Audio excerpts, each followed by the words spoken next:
안녕하세요. 패트릭 학원에서 토플 리딩을 하고 있는 JD입니다. 토플 리딩을 공부하시는 많은 분들한테 토플 리딩이 어떤 식으로 돼 있고 또 어떤 형태들을 우리가 머릿속에 갖고 있으면서 시험에 임해야 되는지 그것에 대한 좀 전체적인 가이드를 좀 하고자 이 강의를 마련하게 됐는데요. 나중에 이제 구체적으로 뭐 레벨별로 리딩 공부도 하시고 뭐도 하시고 뭐도 하고 다 하겠지만 전체 틀적으로 내가 뭘 알고 어떤 식으로 준비하고 이 시험에 대해서 대비를 해야 되겠구나. 그것을 오늘 좀 같이 알아보도록 하겠습니다. 그래서 토플 리딩에 대한 가이드 강의라고 생각을 하시고 좀 한번 새겨주시기 바랍니다. 네 가지 정도를 제가 말씀을 드릴 건데요. 첫 번째는 task organization이에요. 그러니까 시험의 구성이 어떻게 되어 있냐는 거죠. 리딩 시험을 얘기하는 겁니다. 여러분이 토플을 보러 가시면 리딩부터 보게 되는데 reading, listening, speaking, writing을 보게 되는데 그 리딩에 관련해서 그 리딩 시험은 어떻게 구성되어 있느냐. 두 번째는 그 리딩 시험 안에 question types는 어떤 형태의 문제 유형들이 나오는지, 그리고 우리가 읽고자 하는 그 리딩이라고 하는 그 글은 도대체 어떤 프레임, 어떤 틀을 갖고 있는지 그것에 대해서 좀 아셔야 되고요. 마지막으로 우리가 한국어를 하는 게 아니라 외국어를 한다는 걸 절대 잊지 말아 달라고 하는 점을 얘기할 건데요. 이 네 가지를 순서대로 한번 확인을 하면서 좀 살펴보도록 하겠습니다. 먼저 첫 번째 task organizations입니다. 리딩인데요. 리딩은 가자마자 여러분들이 컴퓨터를 여시면 보통 4단락에서 6단락으로 구성된 하나의 글이 뜨고요. 당연히 제목이 있습니다. 그 하나의 글이 순서대로 문제가 나오기 시작하는데 한 문제씩 이제 나옵니다. 한 문제씩 나오는데 하나의 글 속에서 13개나 14개의 문제로 돼 있어요. 그런 13개, 14개 문제의 긴 글을 3개를 여러분이 푸셔야 됩니다. 근데 시간은 정확히 1시간이에요. 그 3개를 푸는데 그러니까 한 지문 13개 14문제짜리 한 지문을 푸는데 정확히 평균 20분에 여러분이 해결을 해야 돼요. 그게 리딩 시험의 구성이에요. 당연히 그 시험 자체는 항상 이렇게 돼 있고요. 문제는 제목이 있고 첫 단락이 있고 나머지 단락들이 있어요. 이게 하나의 글이고요. 문제는 한 문제씩 뜹니다, 이제. 그래서 한 문제를 해결하고 넥스트를 누르면 다음 문제가 뜨고 글은 왔다 갔다 하면서 오른쪽에 계속 보이게 됩니다. 그래서 리딩 시험 구성이 1시간 동안 3개 지문을 푸는 거구나. 그러니까 총 한 39개에서 42문제를 푸는 거예요. 이게 리딩 시험의 구성입니다. 두 번째, 그러면 도대체 어떤 퀘션들이 나오냐는 거예요. 토플 리딩은 문제를 랜덤하게 마구잡이로 내는 게 아니라 문제 유형들이 정해져 있고 심지어 거의 개수까지도 정해져 있어요. 그래서 문제 패턴이 어떤 것들을 어떤 식으로 물어본다는 걸 여러분이 이해하시고 어떻게 하면 이런 문제에 가장 효과적으로 접근해서 답을 낼 수 있는지, 기본적인 문제라면 상관이 없겠지만 응용되는 거나 종합 문제 같은 경우들은 여러분이 어떤 식으로 접근하면 가장 효과적이더라, 그런 것들을 여러분들이 가질 수 있다면 시간 안에, 항상 시험이라고 하는 건 타임 프레셔가 있으니까 시간 안에 내가 조금 더 정확하고 효과적으로 할 수 있다는 거죠. 한번 살펴볼게요. 크게 한 3종류가 있는데요. 기본 문제가 있고 응용 문제가 있고 종합 문제가 있습니다. 기본 문제는 외국어에 기본적으로 vocabulary나 reference나 fact, 단어의 동의어를 물어보겠죠. 두 번째는 본문 속에 대명사가 가리키는 거, 뭐 it이나 they나 뭐 이런 애들이 가리키는 게 뭔지 물어봅니다. 세 번째는 사실 문제, 본문에 써져 있는 사실에 대해서 사실인 거 하나 찾아주세요. 사실이 아닌 거 골라주세요. 그건 써져 있는 리딩에 대해서 있는 그대로를 동의어 찾거나 사실을 찾는 거라서 기본적인 문제입니다, 얘네들은. 그러니까 한 박자 응용되는 문제가 이 4종류인데요, 일반적으로. 첫 번째가 추론, 두 번째가 수사학적인 목적, 세 번째가 문장 재진술, 네 번째가 문장 삽입인데요. 그러니까 이런 겁니다. 추론은 써져 있는 사실로부터 뭐가 추론될 수 있겠습니까? 그러니까 사실에서 벗어나지 않습니다, 절대로. 그래서 사실로부터 한 박자 더 생각해서 사실을 표현만 다르게 혹은 압축해서 쓰는 걸 찾는 거고요. 수사학적인 목적이라는 말은 글을 쓰는 사람이 어떤 특정한 목적을 가지고 다양한 수식과 묘사를 가지고 글을 썼을 텐데 그 특정한 어떤 표현이나 특정한 방식을 물어보는 건데요. 이런 겁니다. 사실이 써져 있습니다. 그 사실 중에서 특정 표현을 왜 하고 있습니까? 두 번째는 사실이 써져 있습니다. 그 사실을 어떻게 설명하고 있습니까? 그래서 써져 있는 사실에 대해서 특정 표현을 왜 썼는지 혹은 어떤 내용을 어떤 방법으로 썼는지 그래서 글쓴이의 의도를 물어보는 겁니다. 하지만 얘도 마찬가지로 사실로부터 출발하는 겁니다. 사실을 왜 썼습니까? 사실을 어떻게 쓰고 있습니까? 세 번째는 문장 재진술은 한 문장의 정확성이에요. 그러니까 단락 안에 한 문장을 하이라이트를 해요. 그래놓고 ABCD에서 똑같은 의미를 찾아달라. 뭐 가장 잘 그 핵심적인 내용을 표현하고 있는 걸 찾아달라는 건데 결국은 같은 의미를 찾아달라는 말인데 문제는 형식이 바뀌어져 있는 거죠. 그래서 ABCD를 보다 보면 한 문장과 비슷비슷한 놈들이 4개가 들어있는데 가장 정확한 놈을 찾아달라는 거예요. 그래서 얘는 한 문장 의미의 정확성을 물어보는 거라서 한 박자 응용되는 거고요.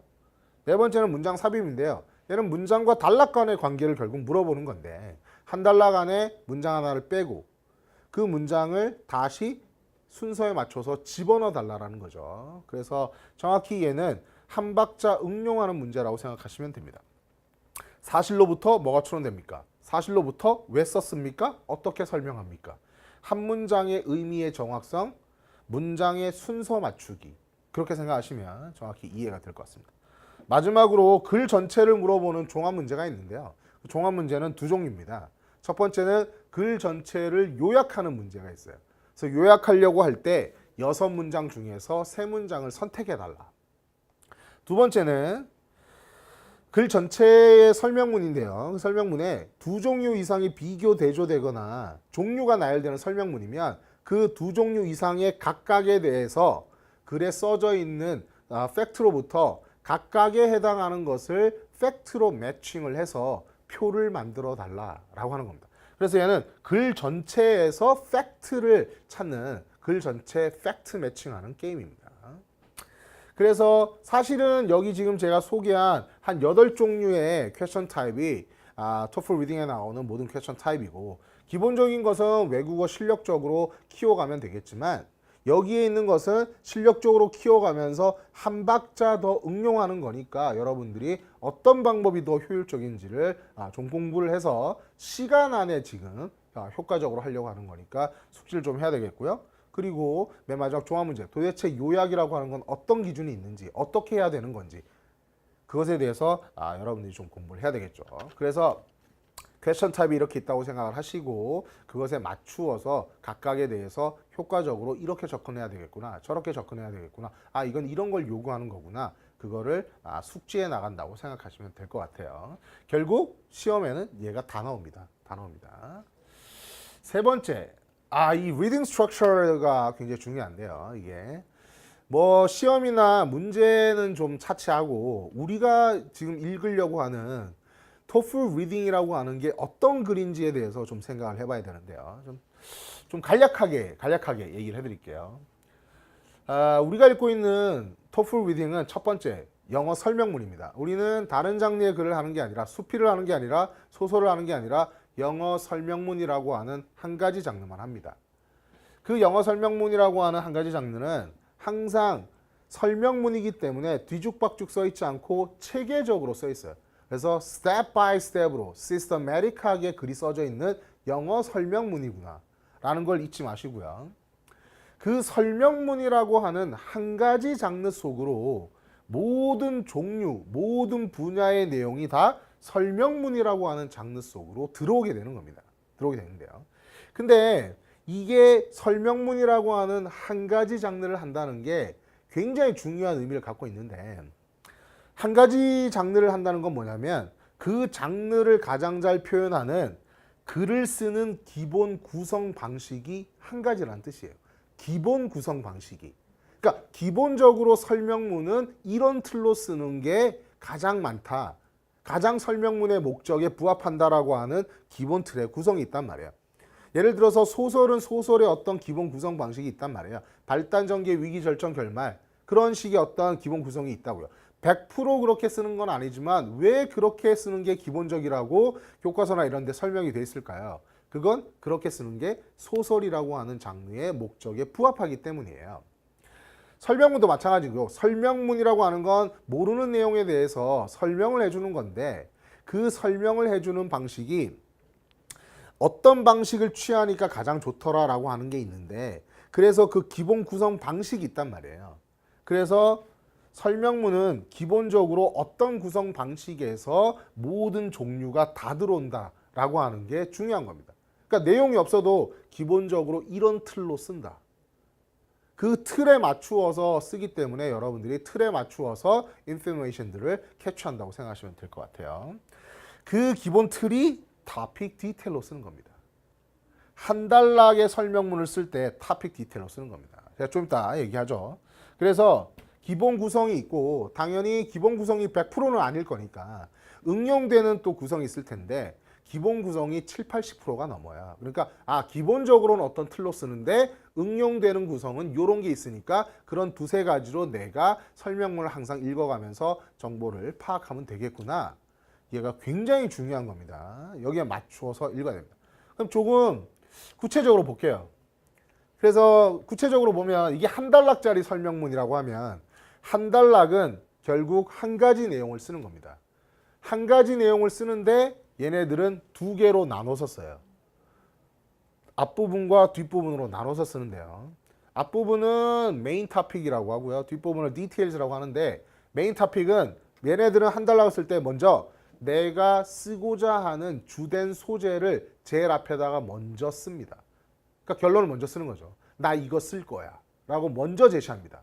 그 먼저 쓰는 것은 한 문장이 될 수도 있고 두 번째 문장까지 갈 수도 있어요. 한 문장으로 설명이 명료하게 된다 그러면 바로 한 문장으로 끝내는 거고 그 한 문장이 어려운 개념이다 그러면 두 번째 문장까지 부연 설명을 해주는 겁니다. 그래서 토픽을 크고 개념적으로 한두 문장으로 쓰고 이제 두 번째나 세 번째 문장부터 앞에서 제시한 한두 문장의 내용을 구체적으로 써가는 거죠. 그래서 결국 이 글 전체는 한 가지를 쓰는 건데 크고 개념적으로 토픽으로 디테일 전체로 작고 구체적으로 나누어서 쓰는 것뿐이에요. 결국은 디테일 전체를 합하면 앞에 제시한 메인 토픽과 거의 일치하는 내용이 된다는 걸 잊지 마시고 지금 1, 2, 3번으로 제곱해놨는데요. 결국 글 전체의 내용은 메인 토픽 한두 문장이나 디테일 전체나 결국은 같은 내용이라는 거예요. 그래서 한 단락은 한 가지 내용을 토픽 디테일로 쓴다는 걸 절대로 잊지 마시고 그것을 메인 토픽과 그것에 대한 상세한 설명으로 쓴다는 거예요. 이게 기본 구성인데 일단 기본 구성이에요. 이 기본 구성이 보통 한 7, 80%가 넘어요. 그러니까 종류에 상관없이 뭐 정치를 쓰건 역사를 쓰건 사회를 쓰건 뭐 과학을 쓰건 상관없이 기본 틀에 맞추어서 한 단락 한 단락 한 단락을 써간다는 거예요. 똑같은 건데요. 그래서 토픽 센텐스가 있고 서브 토픽이 있고 그것을 뒷받침하는 디테일을 써서 얘가 결국 한 가지를 쓴다는 건데 제가 벌써 얘기를 다 했는데요. 토픽 센텐스는 내가 쓰고자 하는 메인 토픽인 거고요. 당연히 크고 개념적이죠. 서브 토픽은 만약에 토픽 센텐스로 설명이 부족하다면 한 박자 더 토픽 센텐스에 대해서 부연해주는 문장이 나오는 거죠. 그래서 두 문장으로 단락 전체의 토픽을 만들려고 하는 거예요. 얘는 옵션이죠. 있을 수도 있고 없을 수도 있어요. 그리고 나머지 디테일은 상세한 구체적인 내용이라고 생각하시면 될 것 같아요. 그래서 어차피 같은 구성이니까 항상 머릿속에 설명문 한 단락은 토픽 디테일로 써져 있으니까 처음 한두 문장에서 뭘 쓰는 거지 정확히 잡으려고 항상 해주시기 바랍니다. 자 이제 응용 구성인데요. 기본 구성이 7, 80%가 넘는다고 했는데 응용 구성은 뭐냐면 당연히 여러 가지 한 두세 개가 있어요. 뭐 우리가 소위 말하는 뭐 미괄식도 있고 뭐 양괄식도 있고 뭐 병렬식도 있고 여러 가지가 있는데 그 중에 여러분은 한 개만 더 기억을 하세요. 한 개만. 첫 번째. 그러니까 무조건 토픽이라고 생각하는 거죠. 제일 앞에 한두 문장이 토픽이라고 생각하는 건데 토픽이면 그 토픽이 뭐구나. 그러면 걔 디테일이구나 라고 생각하고 읽어가는데 중간에 however 계통의 연결어가 등장하는 경우예요. 저 however 계통의 연결은 우리말로 이제 그러나 그렇지만 그럼에도 불구하고 however, but, yet, nevertheless 이런 애들인데 걔네들이 등장해서 A가 아니라 완전히 내가 말하고자 하는 초점을 뒤집어서 B가 더 중요해 라고 뒤집는 경우예요. 앞에서 제시한 기본 구성은 뒤집지 않습니다. 그냥 이게 제일 중요해. 이게 뭐냐면 구체적으로 이런 것들이야 라고 얘기하는 건데요. 얘는 뭐가 있어? 탑픽인 것처럼 이거가 있어. 그러나 이게 더 중요해 라고 뒤쪽에다 쓰는 경우예요. 이렇게 뒤쪽이 더 중요하다고 쓰려면 반드시 연결어가 등장합니다. 반드시 어떤 신호탄이 등장한다고요. 그 구체적인 신호탄이 바로 however 계통의 연결어들이에요. 그러니까 여러분은 응용 구성 중에서 딱 한 개, 뒤집히는 경우만 생각하세요. 그래서 한 단락을 읽을 때 처음에 한두 문장을 탑픽이라고 생각하고 그걸 구체적으로 쓰는지 그걸 뒤집어서 쓰는지 그 판단으로 이 단락의 메인이 앞에 있구나. 이 단락은 however 계통으로 뒤집혀서 뒤가 메인이구나. 그 판단을 하시면 될 것 같아요. 그 둘 중에 하나라고 생각하고 모든 설명문을 꼭 읽어가 주시기 바랍니다. 그래서 읽어보시면 뭐 이 구성에서는 처음에 당연히 메인 탑픽인 것처럼 뭔가를 썼겠지만 중간에 그러나 계통을 집어넣어서 그러나 뒤에 게 더 중요해요 라고 뒤에 거를 강조하면서 설명하는 경우입니다. 반드시 이런 연결어가 등장하니까 이런 응용 구성을 잊지 마세요. 그래서 앞에 기본 구성과 응용 구성과 두 가지를 머릿속에 가지고 모든 설명문을 토플 리딩을 읽는다고 생각하시면 될 것 같아요. 그래서 정리하면 그러면 한 단락을 읽을 때 둘 중에 하나잖아요. 탑픽을 그대로 쓰거나 탑픽을 뒤집거나. 그러니까 항상 첫 번째 한 단락은 어쨌든 한 가지의 주된 내용임을 잊지 말자는 거죠. 한 가지 내용을 쓰는데 어떤 방식을 취하는 거예요. 두 번째 무조건 처음 한두 문장을 그 단락의 메인 탑픽이라고 생각하자.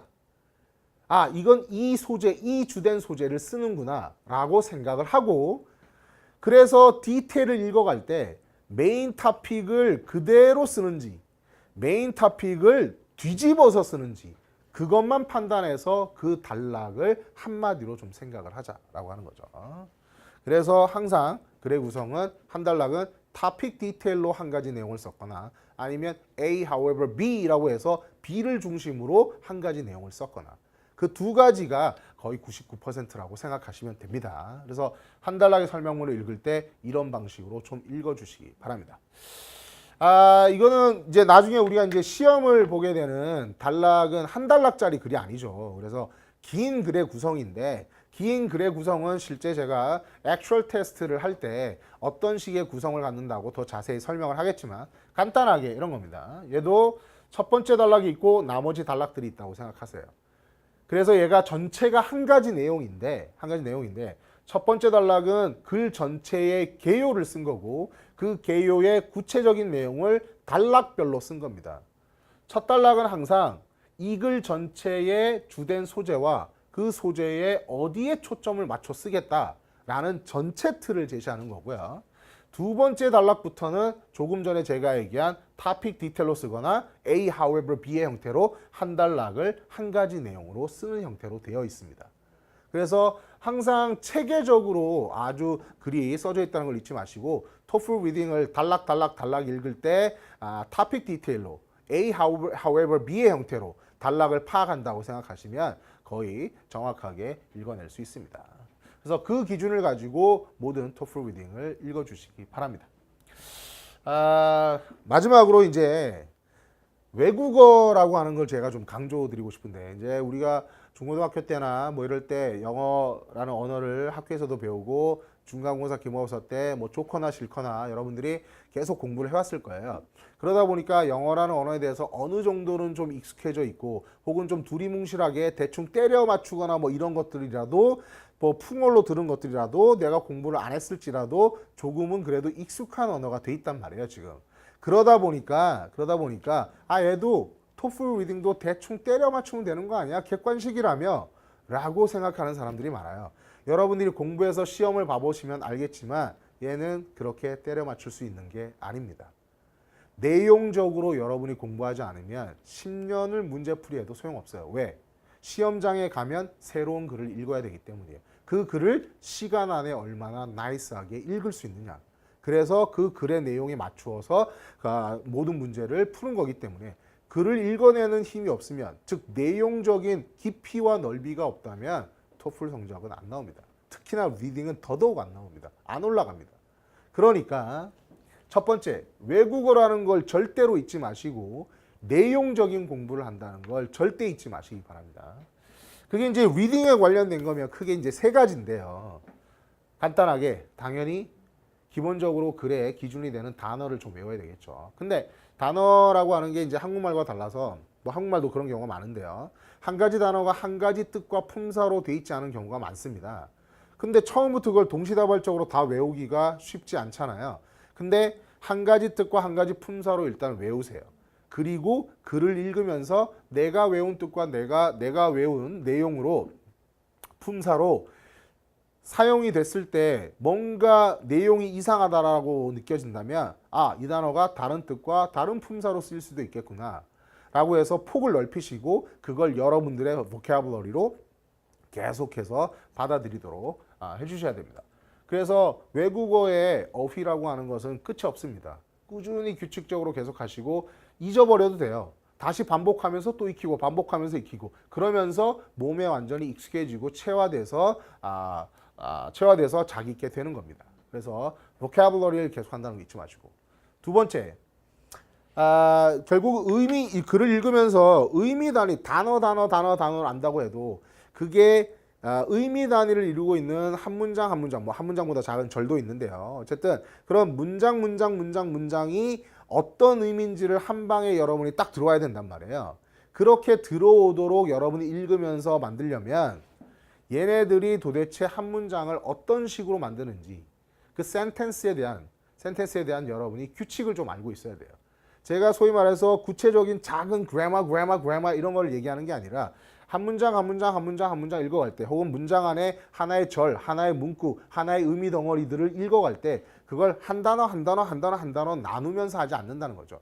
처음에 어려우면 그렇게 할 수도 있지만 그래서 전체적인 그림 속에서 한 문장은 어떤 식으로 돼 있고 또 하나의 주어 동사 안에는 어떤 식으로 돼 있고 어떤 식의 규칙을 갖고 의미 단위들을 얘네들이 글 속에서 쓰고 있는지 그 센텐스를 기준으로 하는 센텐스 그래머에 대한 어떤 공부를 좀 해줘야 됩니다.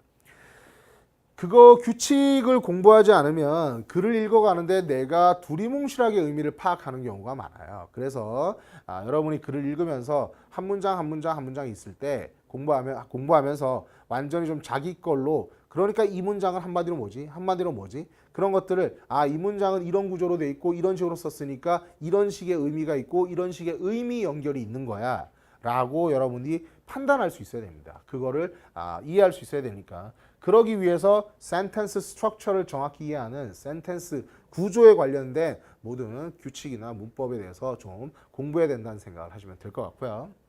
세 번째는 1, 2번이 되면 그 센텐스들이 합쳐져 있는 게 패러그래프니까 패러그래프는 제가 조금 전에 한 단락의 구성에 대해서 얘기했으니까 그게 센텐스 바이 센텐스가 됐을 때 그러면 한 패러그래프는 토픽 디테일로 써지는 거니까 그 단락의 짜임새와 그 단락의 짜임새에 이어지는 상세한 팩트들을 우리가 확인할 수 있는 거죠. 그래서 리딩 공부를 할 때 실제로 한국말로 그냥 대충 때려 맞추려고 하지 말고 조금은 무식하게 보일지 모르지만 조금은 집요하게 보일지 모르지만 여러분들이 인텐시브하게 내용적인 공부를 해주지 않는다면 앞에서 설명한 모든 내용은 다 소용없어요. 외국어기 때문에.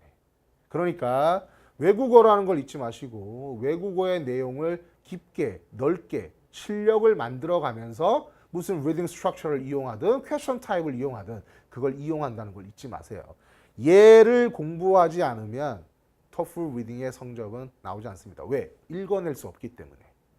그래서 그걸 잊지 마시고 세 가지를 꼭 한다. 내가 진짜 대충 하는 게 아니라 진짜 외국어를 깊고 넓게 내가 공부를 해야 되겠구나. 그 생각을 잊지 말아 달라는 뜻입니다. 그래서 그 기준으로 좀 해주시기 바랍니다.